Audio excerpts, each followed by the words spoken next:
Tim Ayres is the Minister for Industry and Innovation, and you're welcome to the studio. G'day, Sarah. It's good to be in here. Was AI used to write this plan?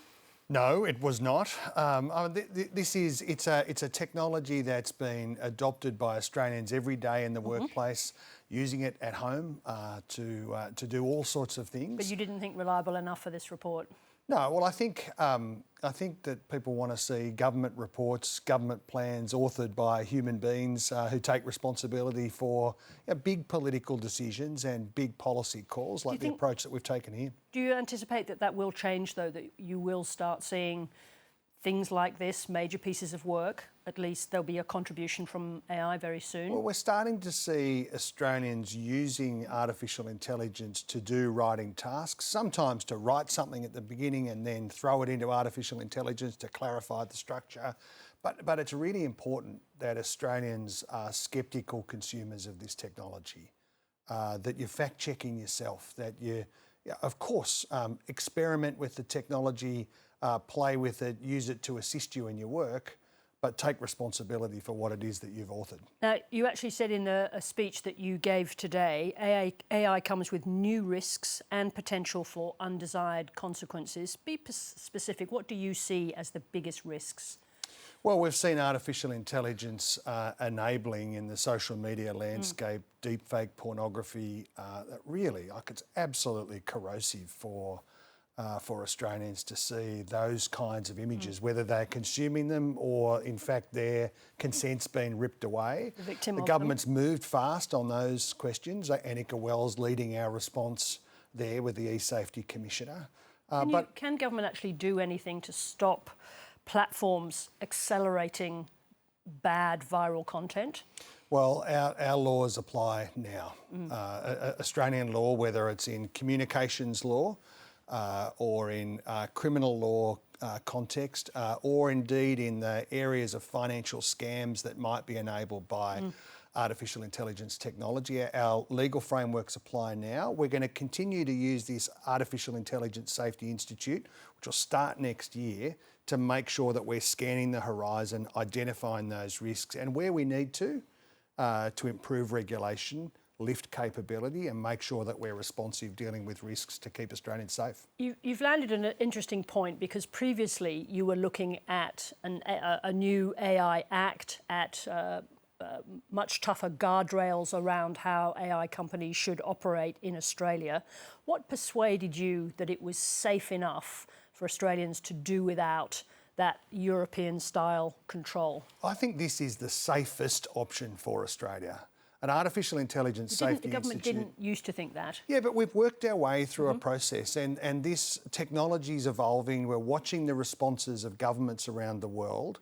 The Artificial Intelligence Safety Institute is an important part of the process, which is about lifting government capability and making sure that we're keeping Australians safe, while we're focused on capturing the economic opportunity here and spreading the benefits, not just here where we are in Sydney CBD, but making sure Australians in our suburbs and our regional areas are experiencing the benefits of this technology. It puts a lot of onus on that institute. Will it have actual powers or just be advisory? Well, we've got it set up. It'll start operating in early 2026. We'll build that capability carefully. We will be watching this very closely. That wasn't quite an answer to the question. Do you anticipate that institute will just advise, or will it have actual powers to act? Well, right now it's going to advise, and it's the responsibility of the portfolio agencies and the regulators to act. That's one of the key features of our approach that we've announced today. We're not doubling up or creating any ambiguity about the responsibility of agencies to act. Where they need more powers, they'll get them from this government. We're focused as well on the economic opportunity. I look at my area of science, for example, the capacity for us to enable Australian research and development in areas like pharmaceuticals, drug design, cancer diagnosis and treatment, all sorts of areas of technology, composite material design, that we can do fast in Australia's interest, solving national problems. Yes, keeping Australians safe, absolutely crucial, but also making sure Australia captures this opportunity. Let's talk about the big question around energy, the enormous amount of energy that data centres require. Do you know, in fact, how much energy will be required for the number of data centres that you hope to see built in Australia? We're going to require more electricity for our ambitions in terms of digital infrastructure. We're going to require more electricity for our industrial ambitions in future made in Australia, and both of those are going to require addition as well as transition in the energy system. And in relation to the data centres, do you have a figure yet for how much extra electricity you're going to expect to come from the grid? That will depend upon the scale of the investment as it comes in. And what we're seeing is high quality investments come with their own energy solutions. And that means a net addition to the grid's generation capacity, transmission capacity and overall stability.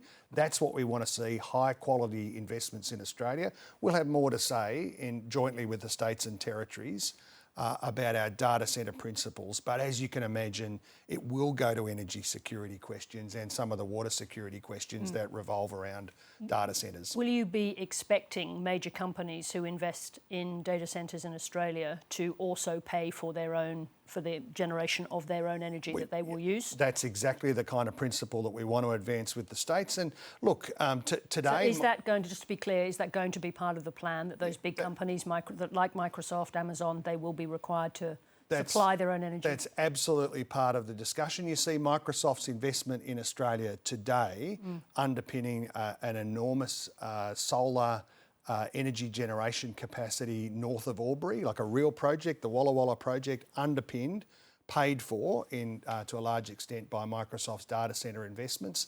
That's the kind of quality investment that lifts the capability of the whole grid and means that we're driving more investment, making electricity cheaper for ordinary Australians. Do you expect a problem in the short term, though, because you want data centres to be built? We know that there's going to be pressure on the grid. Before all of that new energy comes online, are these data centres going to cause problems to the renewables rollout and the availability of energy to Australians? Well, it requires careful planning and ambition for the electricity sector. We are coming off the back of a decade where nothing happened in the electricity sector. Generation capability left. There was disinvestment in the sector. We're rapidly, led by Chris Bowen, rebuilding a modern electricity capability for Australia. We want to see these things happen in parallel in a carefully planned way. We want to see it in the manufacturing sector that I've got responsibility for too. More electrification means lowering Australia's emissions. More investment in Australian manufacturing in the outer suburbs and the regions means more electricity generation. All of this comes together. Let me just ask you a question about copyright. We've had some discussions about copyright on this program. So the government has rejected the broad exemptions to copyright that the tech industry wanted from Australia. What protections can we expect to see for journalists and creatives in Australia? Well, there's absolutely clear commitment from this government. There'll be no weakening of copyright law or copyright protections. Journalists, writers, musicians, they are so important to the way that Australia sees itself, into constructing a resilient national culture. We won't be undermining copyright protections. We will be working, led by the Attorney General or the Minister for Arts, working with the creative community to see where there are improvements that we can make. Our unique copyright system has collection agencies and all sorts of features. I want to see them work in this new environment for artists. That'll be some comfort to the creators of Australia. Tim Ayres, thank you very much indeed for coming in today. Thank you very much.